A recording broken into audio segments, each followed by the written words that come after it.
ابھی چند روز پہلے مجھے بازار جانے کا اتفاق ہوا تو مجھے کچھ جائے نماز خریدنی تھی. تو میں شاپ پہ گیا اور ایک جائے نماز مجھے بڑی اچھی لگی. میں نے کہا یہ کتنے کی ہے اور مجھے اس کی کوانٹٹی چاہیے. اس پہ ایک ٹیگ لگا ہوا تھا میڈ ان ترکی. تو میں نے کہا کیا یہ واقعی آپ نے ترکی سے امپورٹ کیا اس کو؟ کیونکہ امپورٹ کر کے اتنی جس پرائز پہ آپ دے رہے ہیں اس پرائز پہ آپ دے نہیں سکتے. وہ ہنسنے لگا, کہنے لگا نہیں سر یہ یہیں پاکستان کی بنی ہوئی ہے, تو بس صرف اس پہ ٹیگ لگا ہوا ہے میڈ ان ترکی.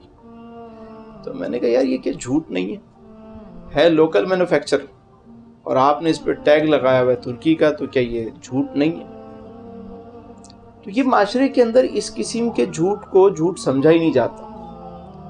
لوگ جو ہے وہ لکھ دیتے ہیں اور ہوتی یہیں کی چیزیں, چیز بھی اچھی ہوتی ہے لیکن انہیں یہ یقین نہیں ہوتا کہ یار اگر ہم نے اپنا لکھ دیا تو یہ بکے گی. جیسے منڈی میں آج کل جانور ہیں, کیا کہتے ہیں جی یہ جانور جو ہے یہ بادام پستے اور مطلب ڈرائی فروٹ کھلا کے اس کو اتنا دودھ پلا کے ہم نے اس کی یہ جان بنائی, اور قسمیں کھا رہے ہوتے ہیں کھڑے ہوتے. پتہ چلتا ہے بھائی اس کو تو انجیکشن لگائے گئے, اس کو وہ فیڈ دی گئی ہے جس سے اس کی باڈی جو ہے وہ پھیلے. اور یہاں یہ بتایا جاتا ہے کہ نہیں جی ہم نے اس کو بادام کھلاتے ہیں, اتنا دودھ پلاتے ہیں روز, اتنا یہ کرتے ہیں.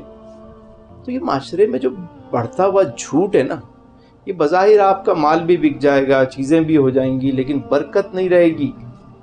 حدیث مبارکہ میں ہے کہ جھوٹ بولنے سے مال تو بک جاتا ہے مگر اس میں سے برکت جو ہے وہ ختم ہو جاتی ہے.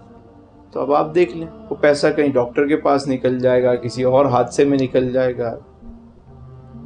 حلال کے مال میں صاف ستھرا کام کرنے میں, سچ بولنے میں برکت ہی برکت ہے.